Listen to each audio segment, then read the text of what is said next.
What if I told you a river could sue a corporation? Not a person acting for the river, but the river itself, as a legal entity with rights. It sounds like science fiction, but in courtrooms and legislative chambers around the world, a quiet revolution is underway.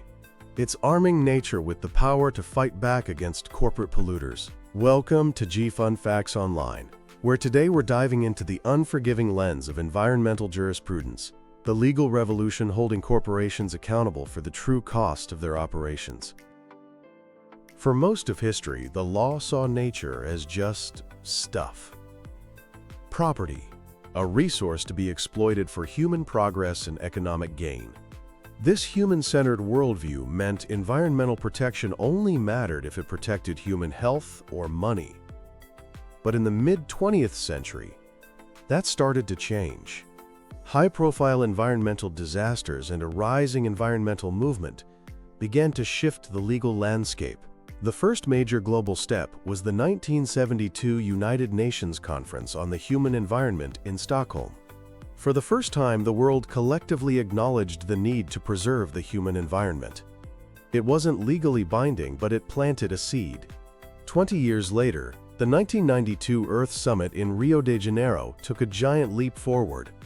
It proclaimed the polluter pays principle. The idea is simple and powerful. The party responsible for creating pollution should pay the costs of managing it. This became a cornerstone of modern environmental law.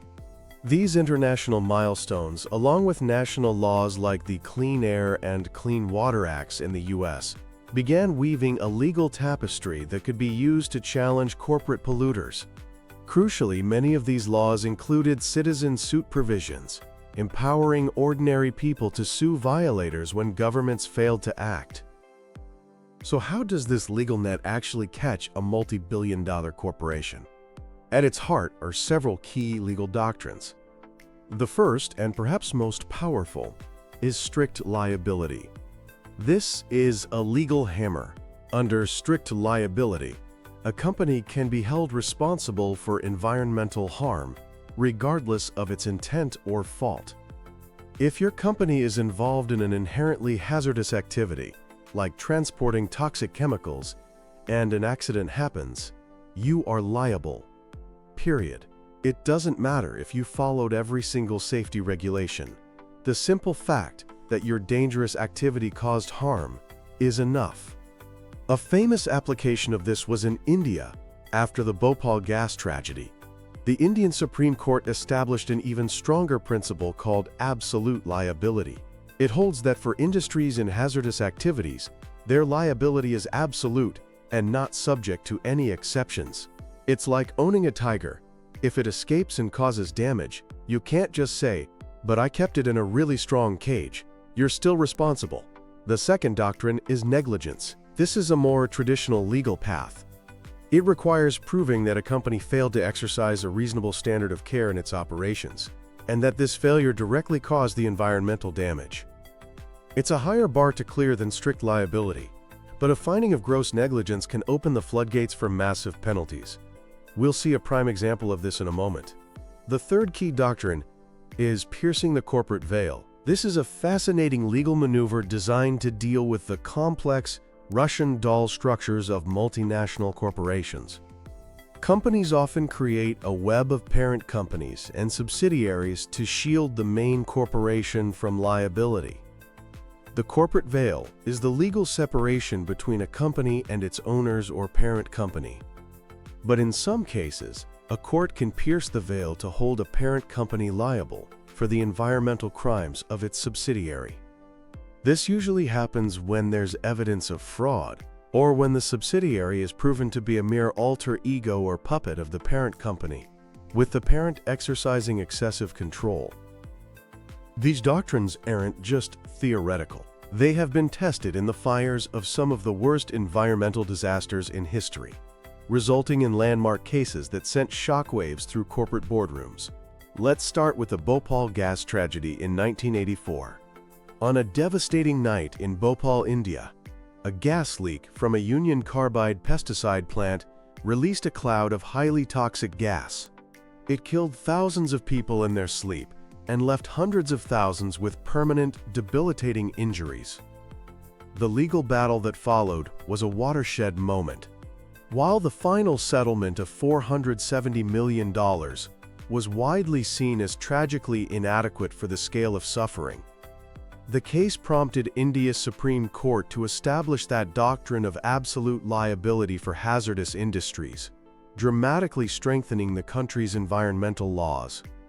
Bhopal exposed the immense challenges of holding a multinational accountable across borders, and the ugly ethics of having different safety standards for developed and developing nations.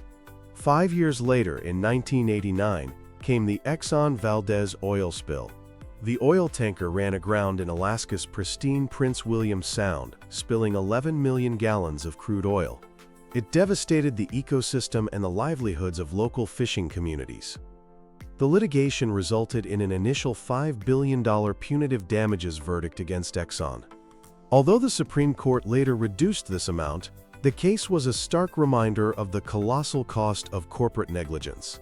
It directly led to the U.S. Congress passing the Oil Pollution Act of 1990, which significantly strengthened regulations for oil tankers and increased liability for spills. Then came the 21st century's first great environmental catastrophe, the 2010 Deepwater Horizon oil spill.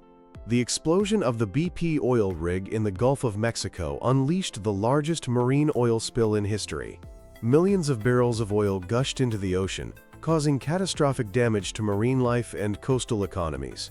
In the legal fallout, a U.S. district court found BP to be grossly negligent and guilty of willful misconduct. That finding was critical. It led to a settlement with the U.S. government for $20.8 billion, the largest environmental damage settlement in U.S. history. The case also involved criminal charges and showed that both massive civil and criminal penalties could be brought against a corporate polluter. Not all cases are so clear-cut, however. The Chevron Ecuador saga is a perfect example of the messy, protracted battles that can occur. The case stems from allegations of massive oil pollution in the Ecuadorian Amazon by Texaco, a company later acquired by Chevron. An Ecuadorian court ordered Chevron to pay billions in damages. But Chevron fiercely contested the ruling. It alleged the entire Ecuadorian legal proceeding was riddled with fraud and corruption. Chevron then turned the tables and filed a lawsuit in the U.S. against the lawyers representing the Ecuadorian plaintiffs. A U.S. court ultimately ruled in Chevron's favor, declaring the Ecuadorian judgment unenforceable in the United States. This case is a sobering illustration of the immense challenge of enforcing judgments against powerful multinationals and the extreme lengths they will go to fight accountability. But the fight for environmental justice isn't just waged by governments in high-stakes courtrooms. A formidable force has emerged from grassroots movements and empowered citizens. Citizen suits are a provision in many environmental laws that allow individuals and groups to sue polluters directly. This tool has been instrumental in countless victories. The most famous example is Erin Brockovich. Her investigation into groundwater contamination in Hinckley, California, caused by Pacific Gas and Electric, led to a landmark $333 million settlement. It became a powerful symbol of citizen-led legal action. Alongside individuals are non-governmental organizations, or NGOs. Groups like Greenpeace, Friends of the Earth, and Earth Justice act as global environmental watchdogs. They conduct investigations, raise public awareness, and initiate legal challenges. For instance, a 5-year Greenpeace campaign against Kimberly-Clark, the maker of Kleenex, for using pulp from ancient forests, pressured the company into adopting a more sustainable sourcing policy. These campaigns show that sustained public pressure, combined with legal threats, can force even corporate giants to change. Now, let's look at the future, where the legal landscape is getting even more creative and revolutionary. A growing international movement is pushing for ecocide to be recognized as an international crime, on par with genocide and war crimes. Spearheaded by advocates like the late Polly Higgins, the campaign aims to amend the Rome Statute of the International Criminal Court. If successful, This would create a legal framework to hold corporate and government leaders personally criminally liable for decisions that lead to severe, widespread, or long-term environmental destruction. Imagine a CEO on trial for deforestation or a government minister charged for policies that lead to the death of a coral reef. That's the future ecocide law envisions. And this brings us back to where we started, the rights of nature.